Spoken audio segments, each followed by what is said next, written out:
এইটা আমার এই মাসের স্যালারি, জলদি জলদি আলমারিতে রেখে দেই, না হলে বিপ্লব আর জেদনি নিয়ে নেবে। আশেপাশে কেউ নাই, এক্ষুনি রেখে দেই। ইয়াস, কেউ দেখেনি, এবার যাই। আমি তো সব দেখে ফেললাম। ভাইয়া ভাইয়া, বড় ভাই না অনেকগুলো টাকা আলমারিতে রাখছে। কি সত্যি? হ্যাঁ ভাইয়া, চল আজকে বড় ভাইয়ের টাকা মেরে দেবো। হ্যাঁ চলো।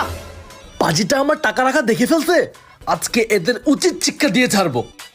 আজকে আলমারির সামনে টাকা পাহারা দিব, কেউ যদি আমার টাকায় হাত দিতে আসে একদম শেষ করে ফেলবো।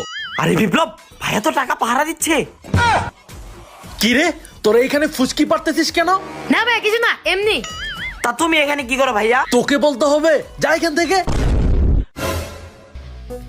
ভাইয়া এইভাবে হয়তো টাকা নেওয়া যাবে না। রাতের বেলা যখন ভাইয়া ঘুমাবে তখনই আমাদের কাজটা সারতে হবে। অনেক ঘুম পাচ্ছে, যাই এখন ঘুমাতে যাই। ওরা মনে হয় ঘুমিয়ে গিয়েছে। শান্তির একটা ঘুমাবো এখন।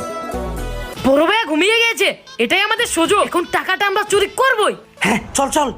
ওয়াও, কতগুলো টাকা পেলাম। এখন তাড়াতাড়ি চল। Sorry sorry sorry. টাকাগুলো যেখান থেকে নিছি সেইখানেই রাখতেছি। ভাইয়া আমাদের মাফ করেছে তো? ভাইয়া বলো না, মাফ করেছে তো? ভাইয়া এই ভাইয়া, এই ভাইয়া, ভাইয়া কি হয়েছে কথা ভাইয়া, বলো। এই ভাইয়া, আরে বড় ভাই তো ঘুমের মধ্যে হাঁটে, এখন বোধহয় ট্রাই করতেছে। কি রে, তোরা আমার আলমারির সামনে এত রাতে কি করো? কি ভেবেছিলি টের পাবো না? আমার আলমারিতে টাকা চুরি করতে আসছিলি তাই না?